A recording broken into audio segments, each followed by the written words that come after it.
Meus queridos irmãos, a paz do Senhor, sou o pastor Moisés Câmara e hoje estou aqui com muita alegria no coração para nós trazermos aqui algo substancial que venha a ajudar os nossos professores e os nossos alunos concernente à nossa nova lição bíblica, a lição desse trimestre que vai começar no mês de abril.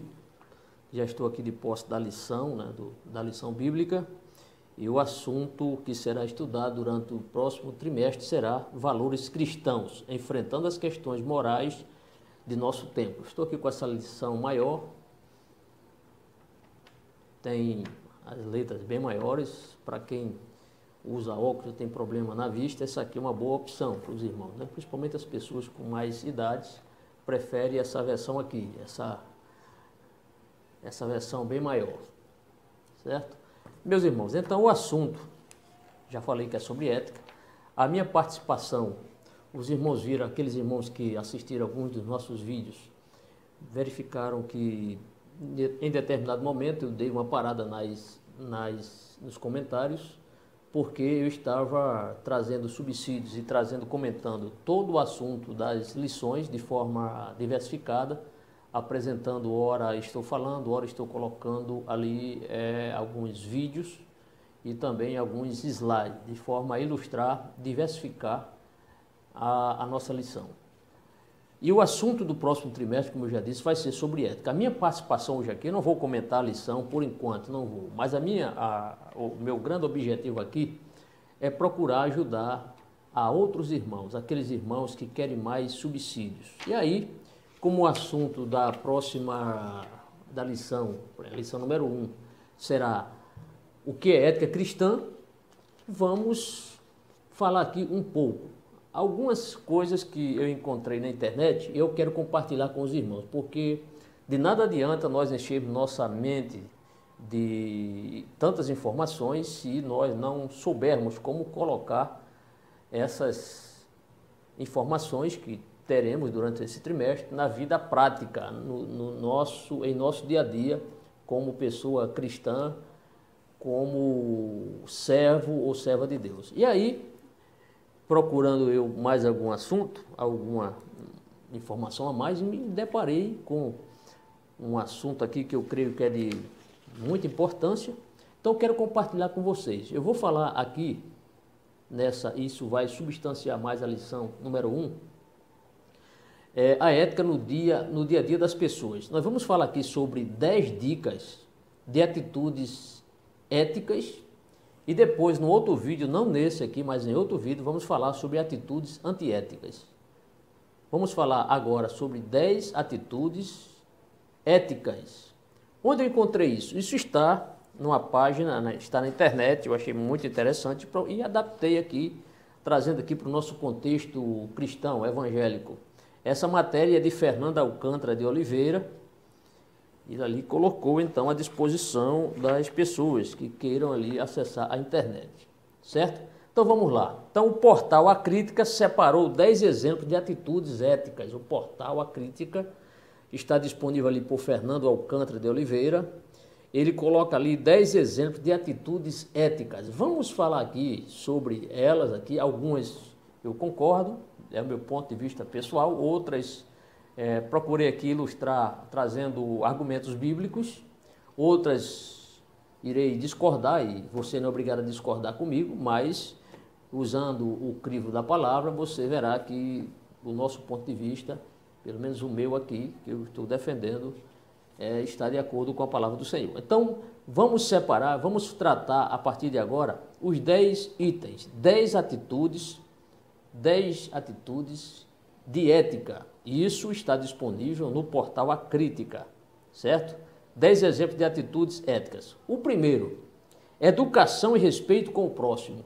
Educação e respeito com o próximo. Então, no meu ponto de vista, é claro que nós devemos respeitar as individualidades das pessoas, claro, mas em nenhum momento a Bíblia manda nós respeitarmos os comportamentos das pessoas, certo? Então, é importante dizer isso aí. Então, nós amamos o pecador, seja ele qual for. Nós amamos o pecador. Agora, a Bíblia não manda nós amarmos as atitudes dos pecadores.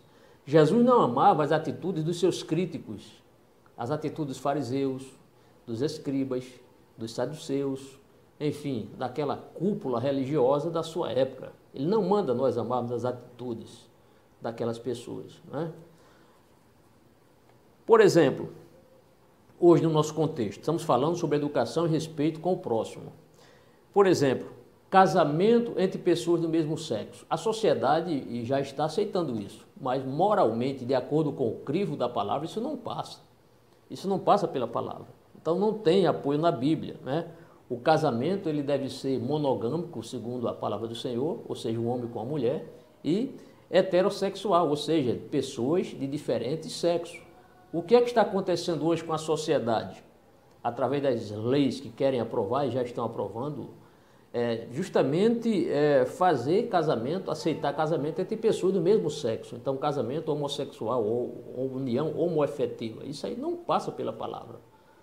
Então, apesar de hoje existirem leis, criaram-se leis, estão criando leis, estão aceitando essas coisas, moralmente falando, como o nosso livro de fé e prática é a palavra, nós vamos estar com a Bíblia. Vamos estar com a Bíblia. Então, aqui diz, educação e respeito com o próximo. Claro, respeitamos as pessoas como pessoas, não as atitudes das pessoas.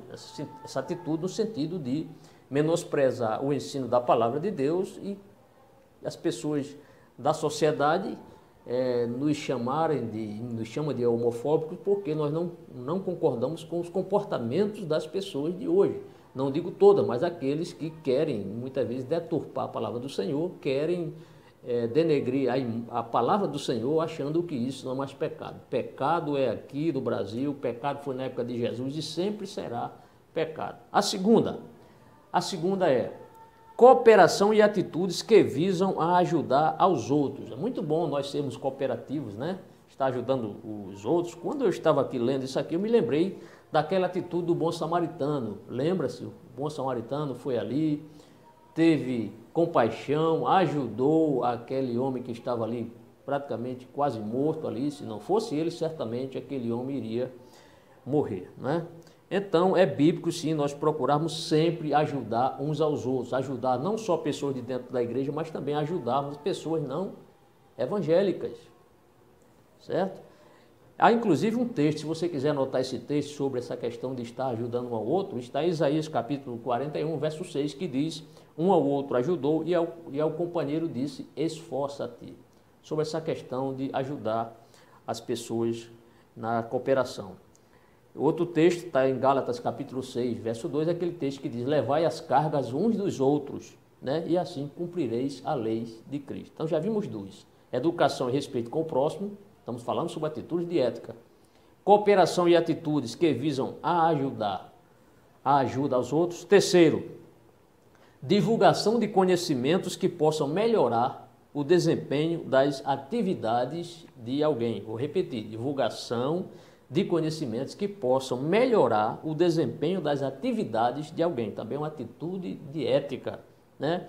Por exemplo, uma pessoa está exercendo uma determinada tarefa, você tem conhecimento como desenvolver, como resolver, como ligar aquela máquina, como proceder naquela situação. Aí você vê uma pessoa ali, passando por dificuldade porque não sabe. Você que tem conhecimento, você chega ali educadamente, meu amigo, eu posso lhe ajudar? Olha, isso aqui se faz assim. Então, é uma atitude de ética da pessoa. A questão de um comportamento que nós temos e devemos ajudar as pessoas. E não ele que se vire por aí, ele que procure. Não, a gente não pode fazer isso. Isso é uma atitude, não é atitude cristã. Se nós sabemos desenvolver algo, resolver algo, ajudar alguma pessoa, por que não ajudarmos? Por que deixar a pessoa ali ficar ali, como diz na linguagem nordestina, aperreada, né?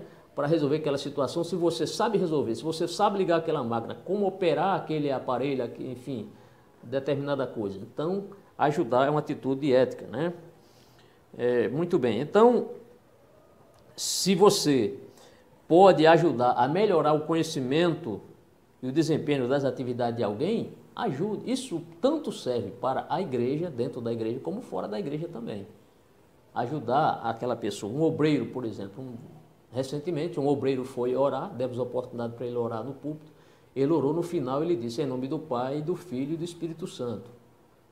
Eu, como pastor, quando ele terminou isso aí, fui onde ele estava e disse, meu irmão, quando o irmão orar, sempre ore em nome de Jesus. E não em nome do Pai, do Filho e do Espírito Santo. A gente deve orar em nome de Jesus. Procurei ajudar ele, porque ele é um obreiro. E aqui não diz, divulgação de conhecimento que possa melhorar o desempenho das atividades de alguém. Da próxima vez que ele for orar, seja em casa ou no púlpito, com certeza ele vai sempre dizer no final, em nome de Jesus. Certo? Tá bem? Então vamos lá. Então já falamos sobre 3. A quarta, respeito à hierarquia. Respeito à hierarquia dentro do ambiente de trabalho ou religioso. Servi o exército por mais de 30 anos e ali a hierarquia e a disciplina. Eu posso dizer aos irmãos que eu já vi ali muito respeito do subordinado com o superior, do superior com o subordinado. Claro, houve momentos que fugiram a isso, mas isso não é uma prática. Sempre há respeito dentro das Forças Armadas e deve ocorrer isso também no seu ambiente de trabalho. Você respeitar o seu chefe, se você é um funcionário, respeite o seu chefe. Não é? Se você é um chefe, respeite o seu subordinado, o seu empregado. Na igreja, a mesma coisa, não é? O obreiro, respeitando o seu pastor e vice-versa. É uma via de mão dupla. A gente quer que as pessoas nos respeitem, mas nós devemos também tratar bem as pessoas, certo? Inclusive, é um texto aqui sobre essa quarta atitude ética. Eu vou repetir, respeita a hierarquia dentro do ambiente de trabalho ou religioso. Então, não é só na igreja. Você, meu irmão, se você respeita as pessoas dentro da igreja, respeita seu pastor, respeita os obreiros, respeita os demais irmãos, você também deve respeitar seus colegas de trabalho, na faculdade, na fábrica, na farmácia onde você trabalha, enfim, em todo o ambiente. Se nós queremos que as pessoas nos tratem bem, devemos também tratar bem as pessoas. E há um texto aqui de Filipenses, capítulo 2, verso 3, que diz, nada façais por contenda ou por vanglória, mas por humildade. Cada um considere os outros superior a si mesmo. Então está aqui a Bíblia mostrando essa questão da humildade, né? Considerar os outros superiores a si mesmo. Quando foram dizer João Batista que Jesus estava batizando, apesar de não era Jesus que batizava os seus discípulos, mais discípulos do que João Batista de forma alguma ele achou aquilo ruim, ao contrário, ele gostou de ouvir aquilo, então elogiou, né, que ele cresça, né, chegou a vez dele, de Jesus, que ele cresça e eu diminua, a humildade de João Batista. Certa vez João Batista disse, eu não sou nem digno de abaixando-me, desatar as correias das suas sandálias.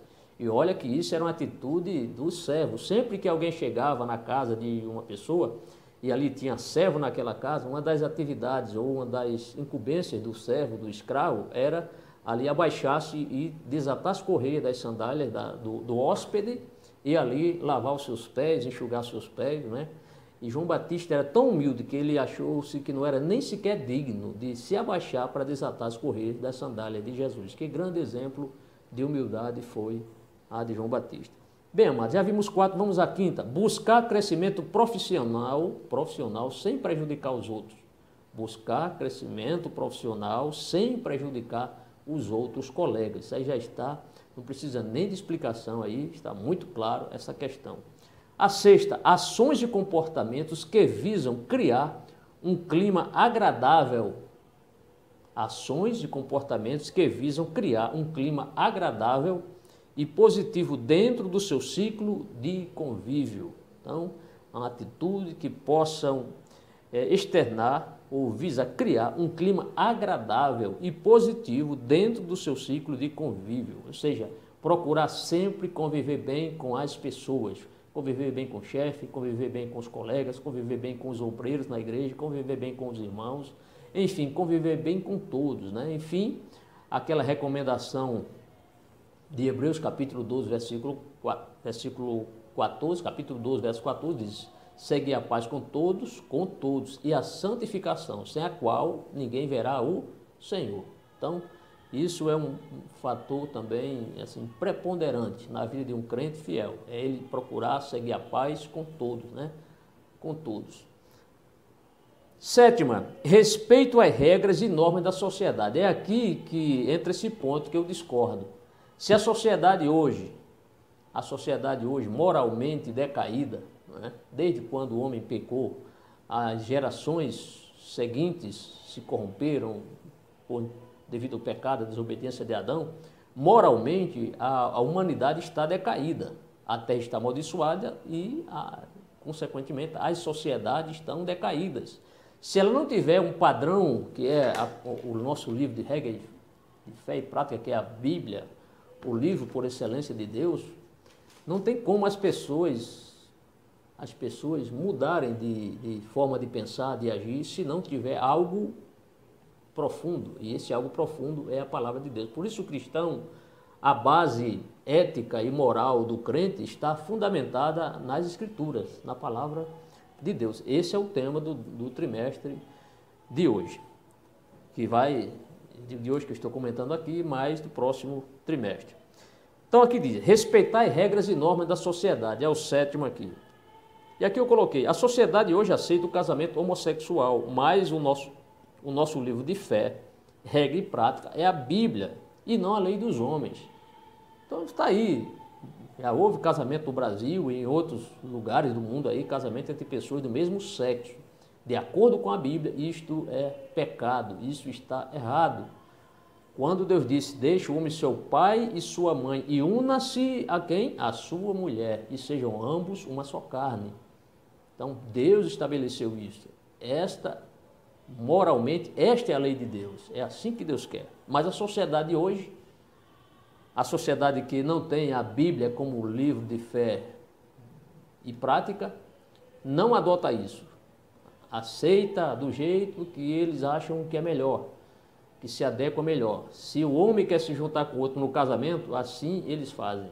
Mas isso, de acordo com a palavra de Deus, não está correto, não é? Inclusive, Levítico capítulo 18, verso 22, diz, com varão não te deitarás, como se fosse mulher. Por quê? Porque isto é abominação. Está aí em Levítico, na lei de Deus.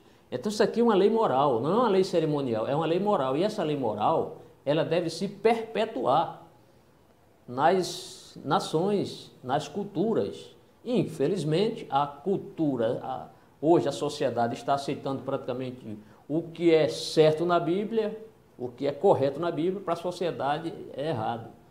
E tudo o que for, meu irmão, errado na sociedade, tudo que for certo, perdão, na sociedade, geralmente não está correto de acordo com a Bíblia. Então, vamos ficar com a Bíblia, a palavra de Deus. Antes de existir as leis, Código Civil, Código Penal, a Constituição das Nações, ou de uma nação, no caso do Brasil, a Bíblia veio muito antes. Outro ponto aqui, outra ética, outra atitude ética. Então, voltando ao ponto anterior, quem dita as regras para a nossa vida como crente é a palavra de Deus e não a sociedade. 8º, considerar bens espirituais e não materiais. Achei isso aqui fantástico, isso aqui fabuloso. Considerar bens espirituais e não materiais. Considerar bens espirituais e não materiais. Inclusive, quando eu estava lendo isso aqui, me veio à mente esse texto de Mateus capítulo 6, verso 19. Não ajunteis tesouro na terra, onde a traça e a ferrugem tudo consomem e onde os ladrões minam e roubam. Isso aqui Jesus está mostrando o quê? Para nós considerarmos os bens espirituais. Veja que a sociedade, a maioria de pessoas que se reuniram e começaram a colocar informações nesta página aqui, do Fernando Alcântara de Oliveira, o portal A Crítica, as pessoas consideraram os bens materiais e não materiais, né? Mas sabemos que nem todas. Outro texto está em Mateus capítulo 6, verso 20, que diz, mas ajuntai tesouro no céu, onde nem a traça nem a ferrugem consomem e onde os ladrões não minam nem roubam. Mateus 6, verso 20. E isso por quê? Porque Jesus logo na sequência diz, porque onde estiver o vosso tesouro, aí estará também o vosso coração. Certo? Então é ético nós valorizarmos as bênçãos espirituais e não as materiais. 9, estabelecer princípios profissionais, sociais, religiosos e ambientais. Estabelecer princípios profissionais, sociais, religiosos e ambientais. Princípios. Nós, como crentes em Jesus, nós temos nossos princípios religiosos. Eu me lembro que eu estava na Escola de Sargento das Armas em 1988 na ESA e ali, numa instrução de sobrevivência, quiseram me dar sangue, para eu tomar sangue, né? E nós sabemos que o sangue, lá em Atos capítulo 15, versículo 29, há uma norma que foi criada ali pelos pais da igreja, lá em Atos 15, verso 29, para nós nos abstermos de 5 coisas, né? 5 coisas, das coisas sacrificadas, nos abstermos dos ídolos, do sangue, da carne sufocada e da fornicação, ou seja, da prostituição. E eu me lembrei que eu não deveria, como crente em Jesus, tomar sangue. E ali um militar queria me obrigar a tomar sangue. Eu disse ali, por uma questão de princípio religioso, na frente de meus colegas ali, eu me pus de pé e ali coloquei, defendi o meu ponto de vista religioso, o meu princípio religioso, onde a palavra de Deus estabelece, proíbe que alguém tome sangue. Isso não tem nada a ver com transfusão de sangue. Aqui, transfusão de sangue é outra coisa, isso não é condenável na Bíblia, apesar de algumas seitas aí não aceitarem. Porém, era tomar literalmente sangue. E ali, o meu princípio religioso que eu aprendi, eu sei que está na palavra do Senhor, Atos 15, verso 29, estabelece que nós devemos nos abster também, dentre essas 5 coisas, inclusive do sangue. Ali, o sargento respeitou o capitão e não precisou eu tomar o sangue de um animal. Mas por quê? Porque é um princípio religioso. Então, nós, como crentes em Jesus, nós temos nossos princípios. E esses princípios estão estabelecidos na palavra, a palavra de Deus, que é a nossa bússola, ela que nos orienta a nós tomarmos atitudes que agradem a Deus, embora que não agradem à sociedade. Por que a sociedade hoje está, muitas vezes, nos recriminando, nos chamando disso, daquilo, de homofóbicos, etc., pessoas radicais, né? Por quê? Porque essas pessoas que nos criticam não vivem pela palavra de Deus, não têm princípios morais exarados ou tirados das Escrituras, não tem. E aí não aceita os nossos posicionamentos, nossas posições. E o 10º, muito interessante aqui, e esse aqui com certeza vai falar com muita gente que está nos assistindo aqui agora. A 10ª é pagar dívidas corretamente. Pagar dívidas corretamente. É outro princípio ético, né? Outra atitude ética. Pagar dívidas corretamente. A ninguém devais coisa alguma. É um texto aqui de Romanos 3, verso 8. A não ser o quê? O amor. Com que vos ameis uns aos outros, porque quem ama aos outros cumpriu o quê? Cumpriu a lei. Então, a ninguém devais coisa alguma. Se você, meu irmão, comprou, pague. Se você marcou uma data para pagar aquele objeto que você comprou, e se por acaso, por algum motivo, de repente, houve ali uma despesa repentina, o seu filho adoeceu, sua esposa adoeceu, etc., mas você chega lá para a pessoa que você comprou e dê pelo menos uma justificativa. Olha, meu amigo, eu ia lhe pagar no tal dia, nesse dia, conforme nós propusemos, porém, houve isso e tal. Não falte com a verdade, fale a verdade, que certamente Deus vai fazer com que aquele homem aceite o seu argumento. E aí você remarca uma data para você pagar. E assim que você tiver o dinheiro, a importância, vá lá e pague, tá certo? Mas não deixe de pagar a sua dívida, tá certo? Inclusive, existe hoje denominações, lugares onde pastores, obreiros não podem comprar mais fiado, ninguém deve vender mais fiado. Por quê? Porque foi lá, às vezes, um obreiro, um pastor, fez uma compra, às vezes até uma compra em prol da igreja, para melhorar, quem sabe, as instalações da igreja, e deixou de pagar, não é? Não pagou, e aí ficou a igreja com o nome sujo. E todas as vezes que chega um pastor para substituir outro, como às vezes acontece, sempre fica aquela fama. Por quê? Porque alguém não honrou o nome de cristão que tem. Então, pague suas contas, procure pagar suas contas. Se você não tiver condição de pagar, dê uma satisfação, peça outro prazo, mas não deixe de pagar, meu querido irmão. É isso, então nós vimos essas 10 atitudes éticas que nos despertam para nós termos uma maior responsabilidade na questão, nesse quesito ética, certo? Você está vendo esse vídeo, teremos outro vídeo em seguida que eu falarei agora sobre 10 atitudes antiéticas. Essas aqui foram 10 atitudes de éticas, certo? Éticas. Agora você verá 10 atitudes antiéticas, porque nós também aprendemos com os erros. Vamos lá?